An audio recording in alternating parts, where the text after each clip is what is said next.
Hello, David Coleman here. Today I'll run through the presentation I gave at last week's Sustainability Leaders Summit, where in our leadership session we focused on the cost of consumption and how to align your business and sustainability objectives. So greenhouse gas emissions from transporting goods are much bigger than people think, and there's costs that many may not have considered. And so many global businesses are now taking the lead and setting net zero targets. Why is this? Well, yes, it's good for the environment, but ultimately it's great for the bottom line. So let's dig in and unpack that a bit. So supply chains of fast-moving consumer goods, food and beverages, they're complex, they're high volume, there's many players involved. Transport moves raw materials into factories and then products into distribution centres, onto retailers, into homes and businesses. And that's by road, rail, sea and air. And that happens domestically and import and export.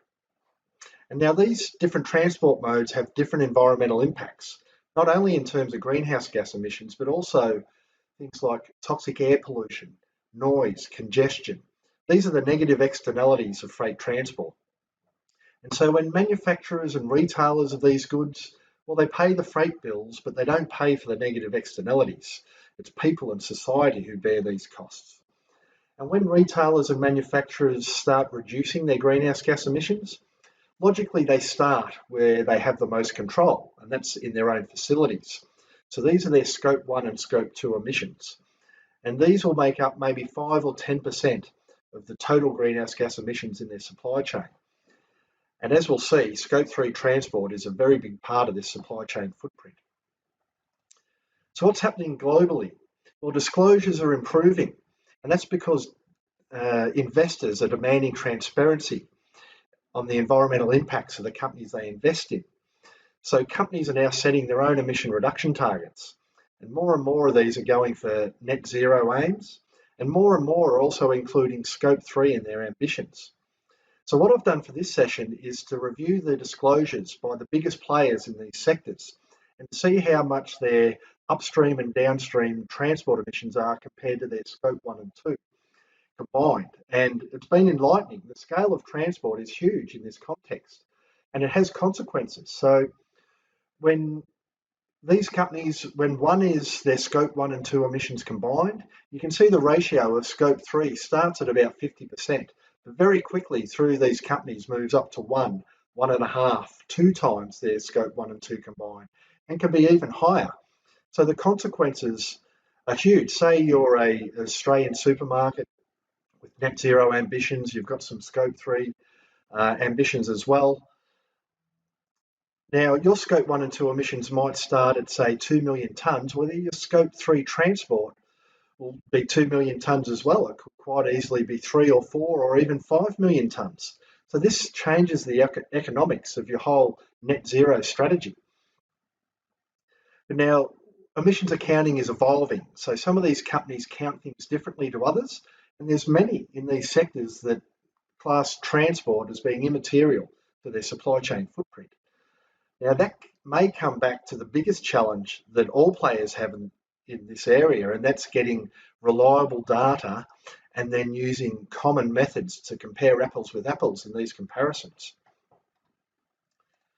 So what can we do here in Australia and New Zealand? Well, the good news is there's now a global standard that harmonises emissions accounting across the transport modes, and that's the GLEC framework, the Global Logistics Emissions Council. And so when you combine GLEC with other standards such as the Greenhouse Gas Protocol, ISO standards for emissions reporting, and with a digital platform where you can pull primary data from retailers and manufacturers and match it with their particular suppliers, so their carriers and freight forwarders, it's then you can start to get a very accurate carbon footprint across a whole logistics network. And it's only then that you can really begin to actively manage that footprint down with your suppliers.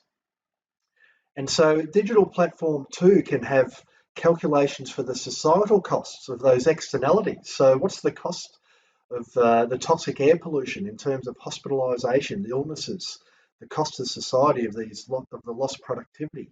What's the cost of congestion? What's the cost of the lost productivity from that, from noise, from from accidents, from safety and damage on our road network due to freight. And these are the negative externalities that can now be allocated on a vehicle by vehicle basis to come up with a very accurate measure.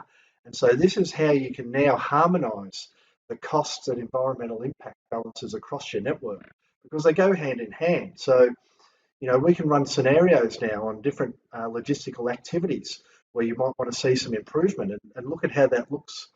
So from shifting road freight to rail or to sea, the cleaner modes, or putting electric vehicles into your contracted carriers network, or changing your network design in some way. We can now start to make very good decisions on how to balance and harmonise, the quality of services that you need with the costs that you need and with the environmental impacts that these cause. And so to sum up, freight transport emissions are big and they're growing fast.